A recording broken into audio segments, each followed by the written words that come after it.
9. The Dog That Loved Creosote. "The police don't want my help, Watson," said Holmes, as soon as the inspector had gone. "Inspector Jones thinks he has solved the crime and caught the murderer, but they have arrested the wrong man." I agreed with Holmes. I was sure that Thaddeus Sholto was not the murderer. "We must be quick, Watson," said Holmes. "I want you to do 2 things. First, take Miss Morstan home. Second, go to this address, 3 Pinchin Lane. Ask for Mr. Sherman. He has an old dog called Toby. I want you to bring Toby here. Meet me here in 2 hours' time." I took Miss Morstan home in Thaddeus Sholto's cab. She was very upset by what had happened and spoke very little. I promised that I would visit her the next day. Then I went to the address which Holmes had given me. It was the middle of the night, and the streets of London were black and silent. As the cab went along, I thought about everything that had happened. We had discovered the truth about some things. The death of Captain Morstan, the sending of the pearls to Miss Morstan, the advertisement, the letter. All these things were clear. Now there were other mysteries which we had to solve. Where was the Indian treasure? What was the plan found in Morstan's luggage? Who wanted Bartholomew Sholto to die? Where were the pygmy and the wooden-legged men? What did all these things mean? And what was the mysterious sign of 4? I hoped that Sherlock Holmes would discover the answer to these questions. Soon I arrived in Pinchin Lane, the address where Holmes had sent me. It was a very poor street, and the houses were old and dirty. I found house number 3 and knocked on the door. After some time, a face looked out from a window above. It was not a friendly face. "Who are you?" said the face angrily. "What do you want?" "Come down and open the door," I said. "I have something to ask you." "Go away at once," said the face. "If you don't, I'll let out 50 dogs upon you." "My friend, Mr. Sherlock Holmes," I began. At these words, the window suddenly shut, and a few minutes later, the door opened. I saw an old man with grey hair and beard, holding a candle in his hand. "Come in, sir," he said. "I'm Mr. Sherman. I'm sorry that I was rude. I didn't know that you were a friend of Sherlock Holmes." I went into the small, dirty house and stopped in astonishment. There were cages everywhere I looked. All the cages contained different kinds of animals. I could see their eyes shining in the candlelight. "What does Mr. Holmes want?" asked the old man. "A dog called Toby," I answered. "Toby is my best dog," said Mr. Sherman. "He loves to follow strong smells, especially the smell of creosote. That's his favourite." "That's why Mr. Holmes wants him," I said. "Wait here. I'll go and get him." The old man came back after a few minutes. He was pulling a dog on a lead. The dog looked very strange. It had very long ears and very short legs, and its eyes were large and sad. "This is Toby," said Mr. Sherman. "He'll go with you. He's a friendly dog." The dog licked my hand and wagged its tail. I put some money into Mr. Sherman's hand, and the old man gave me Toby's lead. When I got back to Pondicherry Lodge, I found Sherlock Holmes standing outside the door. He was smoking his pipe. "Excellent, Watson," he cried when he saw me. "You've done well. Good dog, Toby. Come here. Good dog." Holmes took a handkerchief out of his pocket and gave it to Toby to smell. The handkerchief was covered with creosote. The dog went mad with excitement. His sad eyes shone with happiness, and his tail wagged. "See how he loves the smell," said Holmes. "We won't have any problems now." Holmes pointed at a drain pipe, which went down from the roof of the house. "While you were away, Watson," he said, "I went up onto the roof and discovered how the pygmy climbed up and climbed down again. He used that drain pipe." The drain pipe ran all the way down from the roof to the garden below. There was a large barrel full of water under the end of the drain pipe. "He climbed down that drain pipe and onto the barrel beneath," said Holmes. "It was very easy to follow his trail. He left marks everywhere. He also dropped this." Holmes put his hand in his pocket and took out a small bag made of dried grass. I looked inside. To my horror, I saw 5 or 6 long, dark thorns. They were the same as the one which killed Bartholomew Sholto. "The murderer has lost these," said Holmes. "Let's hope that he doesn't have any more. Don't touch them, Watson. They are poisoned. But come, where's Toby? We must begin." Holmes took Toby's lead and pulled the dog to the bottom of the water barrel. Toby smelled all round carefully. Suddenly, he began to bark excitedly. He had found his favourite smell, the smell of creosote. Then he started to pull at his lead. "He's on the trail," cried Holmes. "Let's go!"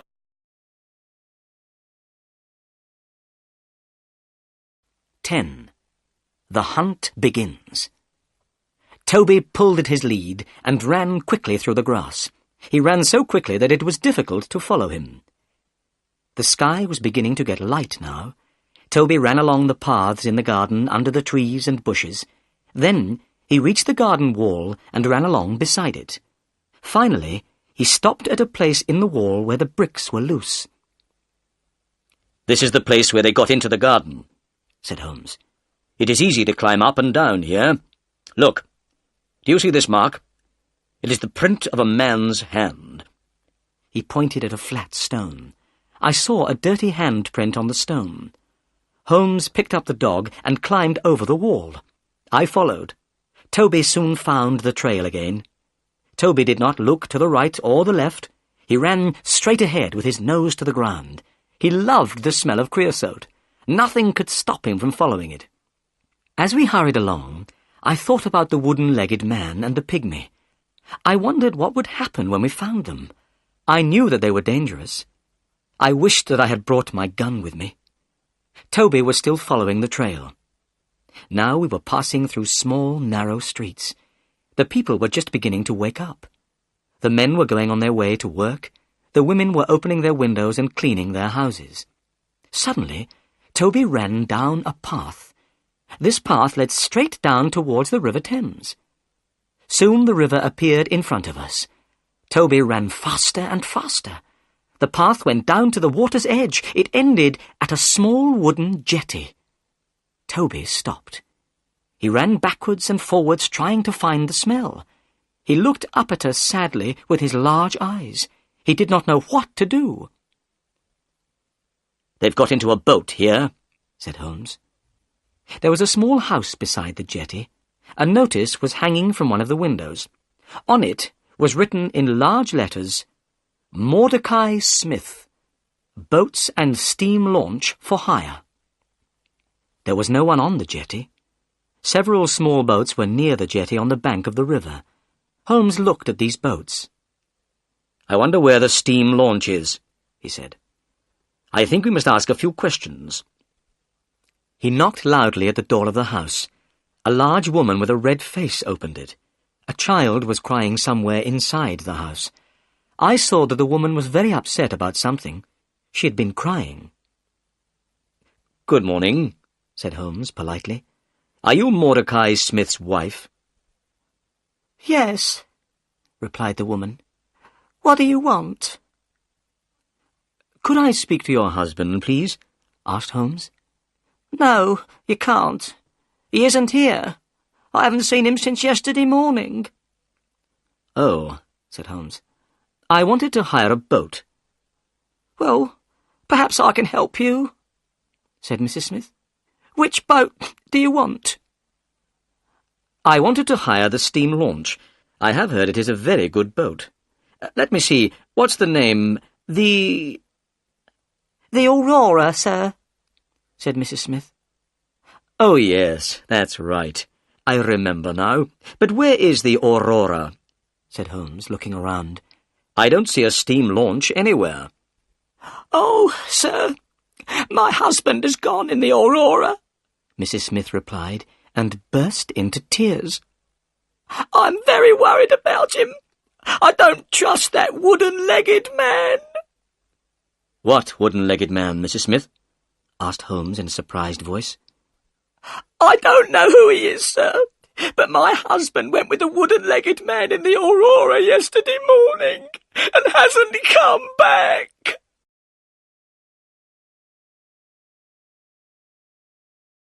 "11. Mystery on the River."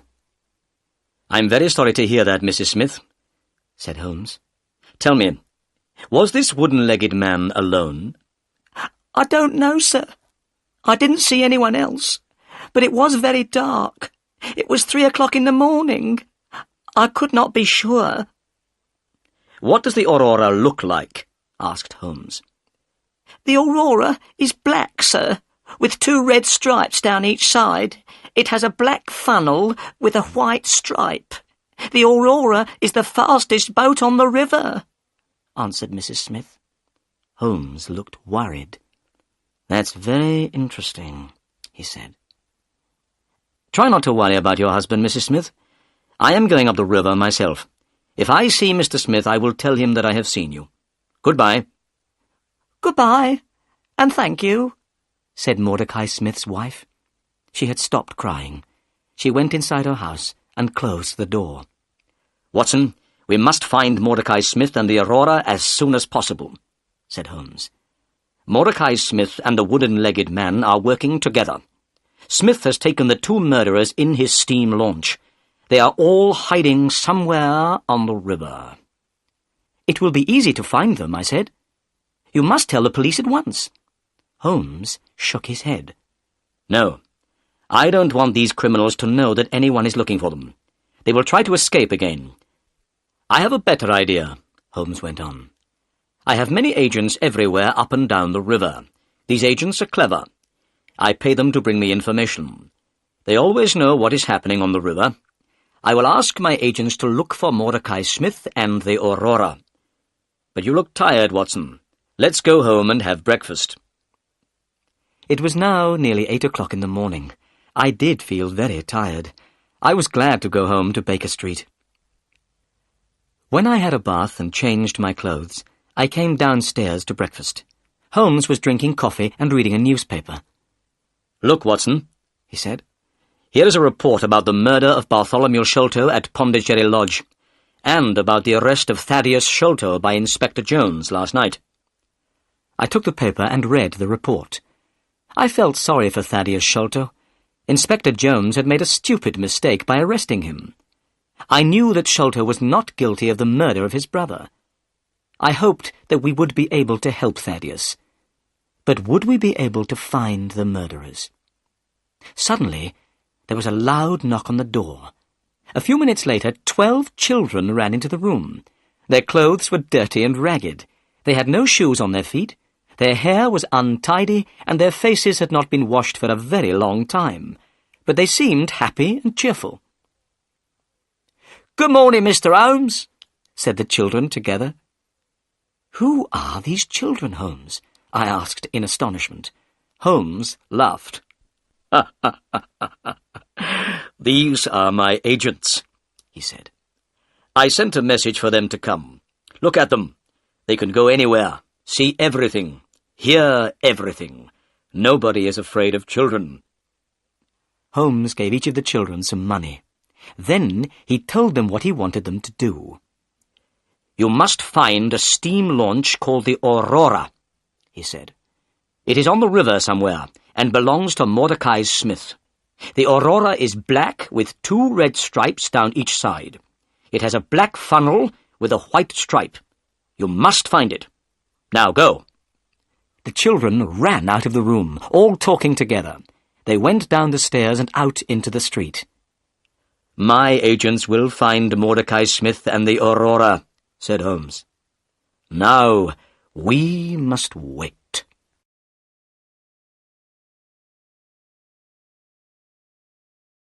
12. Inspector Jones receives a telegram. We had not slept all night and I was very tired. I went to bed and woke late in the afternoon. I felt much better. I went downstairs. Holmes was reading a book. I saw at once that he was worried. "Is there any news?" I asked. "Nothing at all. I can't understand it. I am very surprised and disappointed. My agents say that they cannot find the Aurora." "Can I do anything to help?" I asked. "Nothing." "Then I'll take Toby back to Pinchin Lane. Then I'll go and see Miss Morstan and tell her what has happened." I went to Miss Morstan's house. She looked very pleased to see me. I told her that we had not found the treasure yet, but she did not look disappointed. I was surprised about this, but I was also very pleased. I said goodbye to her and drove back to Baker Street. I went to bed, but I could not sleep. I was thinking about Miss Morstan. I wanted to ask her to marry me. All night I heard Holmes walking up and down in his room. Next morning, he looked tired and ill. "My agents cannot find the Aurora," he said impatiently. "They have searched the whole river. The Aurora has disappeared." We waited all that day, but there was no news. The next day, I woke early. It was still dark. To my surprise, Sherlock Holmes was standing by my bed. He was dressed and ready to go out. "I have had an idea, Watson," he said. "I am going up the river myself. Perhaps I can find the launch. You must stay here. There may be some messages." Holmes left without another word. That day, the time passed very slowly. I picked up a book but was unable to read it. I was thinking all the time about the wooden-legged man and the pygmy. Where were they? Why could Holmes not find them? I was worried about my friend. I knew that he was a clever detective, but perhaps this time he would not be able to catch the murderers. At 3 o'clock in the afternoon, I had a visitor. It was Inspector Jones, the police officer. I was astonished. Inspector Jones had changed completely. 2 days ago, he had been very rude to Holmes. He had not wanted his help. Now, he was very quiet and polite. "Good afternoon, Dr. Watson," said Inspector Jones. "I'm afraid that I made a bad mistake. I have had to let Thaddeus Sholto go. Sholto has proved that he was at a friend's house when his brother died." Inspector Jones looked so sad that I began to feel sorry for him.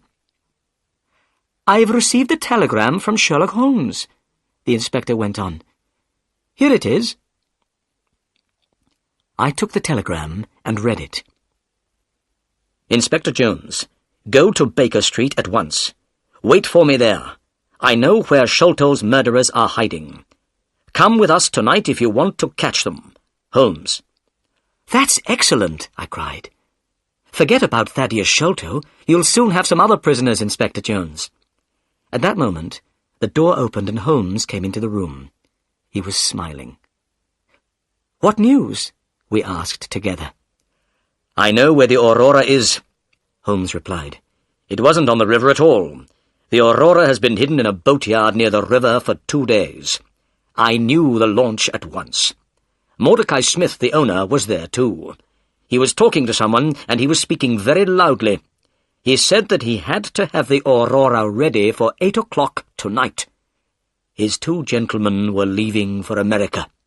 Their ship was waiting for them out at sea, and they must not be late.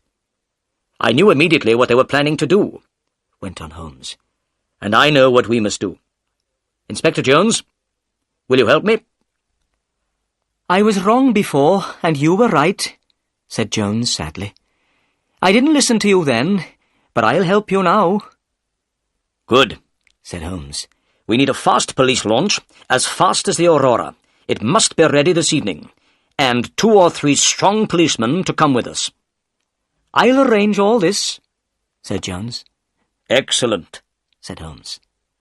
"Tonight, the 3 of us, you and I and Dr. Watson, will be on the police launch. We will be waiting outside the boatyard at 8 o'clock. We'll be ready for the Aurora when she comes out. We'll catch the murderers, and we'll get the treasure.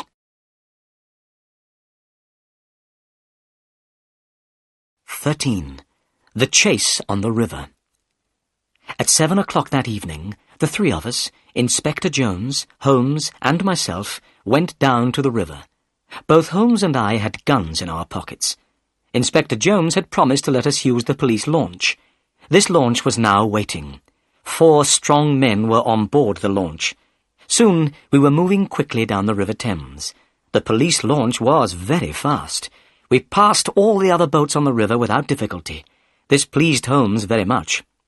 By 8 o'clock we had arrived opposite the boatyard where the Aurora was hidden. It was now dark. We waited. 10 minutes passed.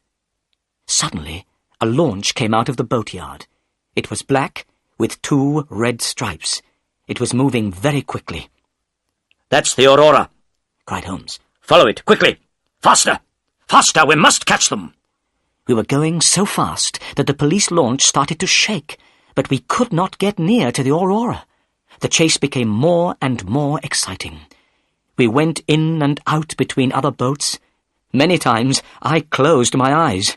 I was sure that we would hit something. At last we got closer to the Aurora. Inspector Jones turned on a light and shone it on the Aurora. "Stop!" he cried. "Stop! We are the police!" In the lamplight we could see some men on board the Aurora. One man was sitting at the back of the launch. Beside him was a strange, dark shape.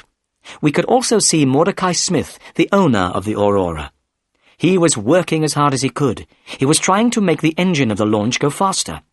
Inspector Jones shouted again, "Stop!" Suddenly, the man at the back of the Aurora stood up. He shouted at us angrily. He was a big, strong man. Then I noticed that his right leg was missing. There was a wooden stump in its place. This was the wooden-legged man. At the sound of the man's voice, the strange dark shape beside him moved. It was a small, dark man, the smallest man I have ever seen. But the pygmy's head was large. His face was hard and cruel. As soon as Holmes saw the pygmy, he took out his gun. I did the same. "Shoot him if he moves his hand," said Holmes. At that moment, the pygmy put a short piece of wood to his lips. We fired our guns together. The pygmy fell backwards into the water with a terrible cry. The wooden-legged man turned the Aurora towards the bank of the river. As soon as the Aurora touched the bank of the river, he jumped out. It happened so quickly that we were not able to slow down and stop the police launch. The man had landed in the soft, wet mud of the river bank, but his wooden leg had stuck in the mud. He could not move. We managed to turn the police launch round. We went towards the wooden-legged man and threw him a rope. Then we pulled him up over the side of our launch. Mordecai Smith was still on the Aurora, but he did not try to escape. We tied the Aurora to our launch. The chase was over. On the deck of the Aurora there was a big, heavy chest. We were sure that it contained the Agra treasure. We carried the heavy box onto the police launch. Suddenly, Holmes stopped and pointed. "Look," he said. I looked where Holmes was pointing. I saw one of the pygmy's poisoned thorns. It was fixed in the wood where Holmes and I had been standing. The poisoned thorn had passed through the air between us. Holmes was smiling, but I felt cold and sick. We had escaped a horrible death. As we went back up the river, we shone our light on the water. We were looking for the body of the pygmy, but we saw nothing. His body still lies somewhere at the bottom of the River Thames.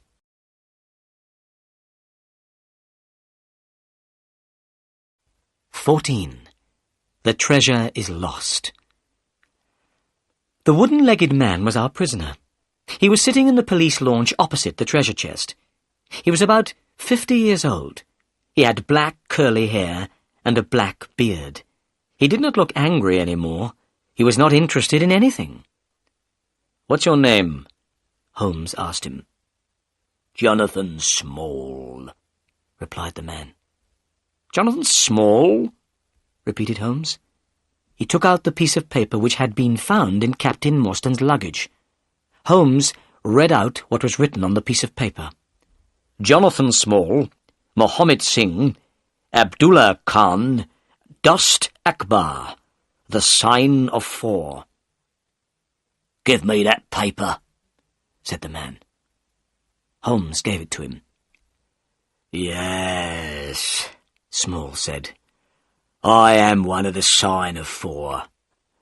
This paper is a plan of the fortress at Agra in India.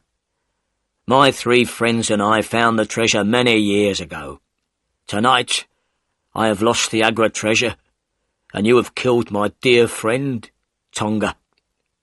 I'm not sorry about the deaths of Sholto and his son. I'm not sorry about anything. Do what you like with me." "You will tell us your story later," said Holmes. "But first, Watson, will you take the treasure to Miss Morstan?" "I shall be pleased to do that," I said. But I was not speaking the truth. I did not want to take the treasure to Miss Morstan. I did not want her to become a rich woman. "Inspector Jones and I will take our prisoner to Baker Street," said Holmes. "We'll meet you there, Watson." Then Holmes turned to Jonathan Small. "But where is the key of the treasure chest?" "At the bottom of the river," replied Jonathan Small. Why did you throw it away?" cried Inspector Jones angrily. "You've made things very difficult for us." Jonathan Small did not speak. He did not care what Jones said. When we got to the jetty, I got out of the launch with the treasure chest. I found a cab and drove to Miss Morstan's house. Miss Morstan was sitting by the window. She was wearing a pretty white dress, and her hair was shining brightly in the lamplight. "How nice to see you," she said when she saw me. "Do you have any news?" "I've brought something better than news," I said, trying to speak happily. "I've brought the Agra treasure." I put the heavy chest down on the table. Miss Morstan did not look very excited. "So, this is the famous Agra treasure," she said. "Yes," I replied. "Half of it belongs to you, and half to Thaddeus Sholto. You are a rich woman now, Miss Morstan." "The treasure can wait," she said. "First, I want to hear all about your adventures. Please sit down and tell me everything." So I told her everything that had happened. I told her how Holmes found the Aurora. I told her about Inspector Jones and Thaddeus Sholto. I told her about the chase on the river, the death of the pygmy, and how we had caught Jonathan Small. "How brave you are," she said. "I didn't know that you were in such terrible danger." "It's finished now," I said. "Let's open the treasure chest. There isn't a key. How can we open the chest?" Miss Morstan left the room and came back with a heavy metal bar. I took the bar and put it under the lid of the chest. Then I turned it, and the lid opened. I lifted up the lid. My hands were shaking. We both looked inside. Then we looked at each other in astonishment. The chest was empty. The chest was made of very thick iron. This was why it was so heavy. "The treasure is lost," said Miss Morstan quietly. "Thank God," I said. "Why do you say thank God?" asked Miss Morstan. "Because now I can ask you to marry me," I replied, holding her hand. "Because I love you, Mary. Now you are not going to be rich, so I can tell you my feelings. That is why I said, thank God." "Then I say thank God too," she whispered.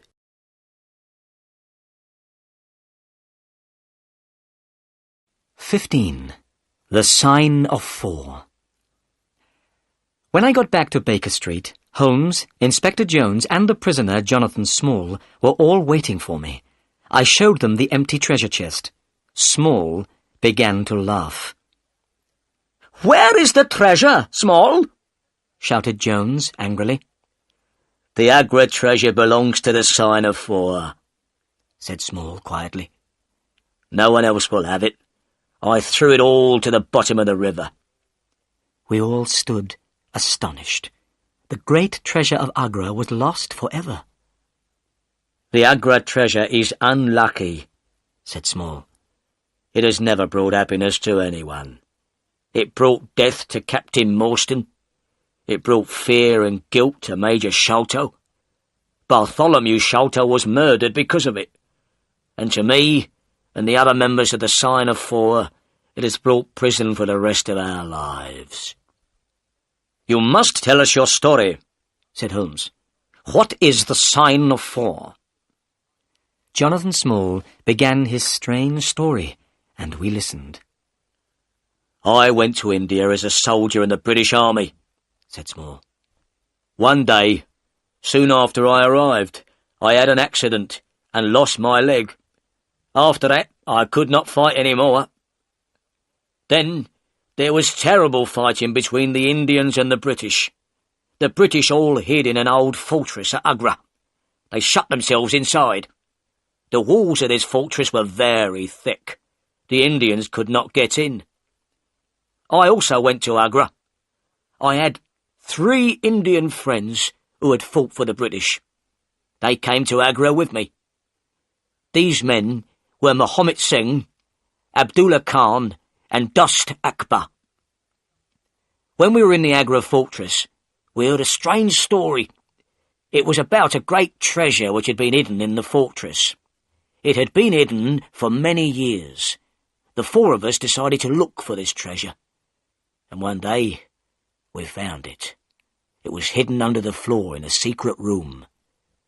We were astonished by what we had found. We had never seen so many beautiful jewels. The 4 of us decided not to say anything about what we had found. We decided to leave the treasure hidden in the secret room in the fortress. When the fighting was finished, we would be able to take the treasure away with us. We made a promise to each other. We agreed that we would always work together. We would share the treasure between us. We became the Sign of Four. But a terrible thing happened. 2 British soldiers were killed in a fight. We had not killed them, but we were arrested for their murder. We were sent to prison in the Andaman Islands.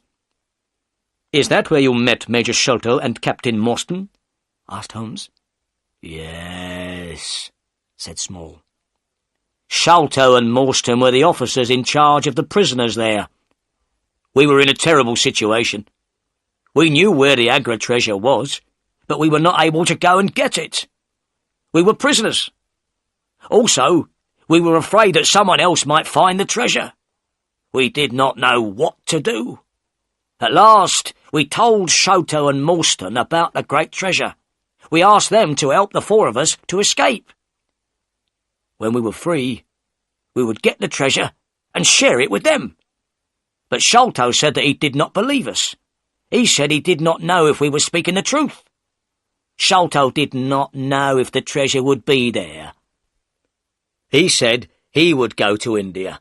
If he found the treasure, he would come back. He would help us escape from prison. Sholto asked the 4 of us to give him a plan of the fortress at Agra. We did not want to give Sholto the plan. I didn't trust him. But in the end, we had to agree. We gave one plan to Sholto and another to Morstan. Sholto went to India, but he never came back. He found the treasure and took it to England. He stole it from the Sign of Four and also from his friend Morstan. And from that day, I decided to have revenge on Sholto. Small was silent for a few moments. He was thinking about what Sholto had done. Then he went on with his story. I made friends with one of the people of the Andaman Islands, he said. The people there are pygmies. They are very small, but they are very brave. One day, I found one of these pygmies lying under a tree. He was very ill. I looked after him. He slowly got better. He became my friend. His name was Tonga. Tonga helped me to escape from the islands. He had a small boat. One dark night, We put lots of food into the boat, and we sailed together from the Andaman Islands. Holmes had been listening carefully while Small told his story. Now he spoke. "Ah, I understand," he said. "Major Sholto received a letter. What was written in the letter frightened him to death. It must have been the news of your escape which killed him." Small went on with his story. "At last Tonga and I reached London, but I was too late to have revenge on Sholto. Sholto was dying. He saw my face at the window. That night, I got into his room and left a message. It was from the Sign of Four. Tonga and I waited 6 years. We watched Pondicherry Lodge and Bartholomew Sholto carefully. When Bartholomew Sholto found the treasure, we knew about it immediately. With Tonga's help, I got into his room. Tonga killed Bartholomew Sholto with a poisoned thorn. We took the treasure, left the paper, and went. I had paid Mordecai Smith to take us to a ship. We were planning to go to America, but now everything has changed. Tonga is dead, and I am your prisoner, and the Agra treasure is lost forever." We were all silent. We were thinking of the great treasure which was lost in the mud at the bottom of the River Thames. Perhaps it was better there. "Dr. Watson," said Holmes, when Inspector Jones had taken Small away. "That is the end of our adventure." "Yes," I said, "but I have some very good news. Miss Morstan and I are going to get married." "Excellent," said Holmes. "The Agra treasure has at last brought happiness to someone."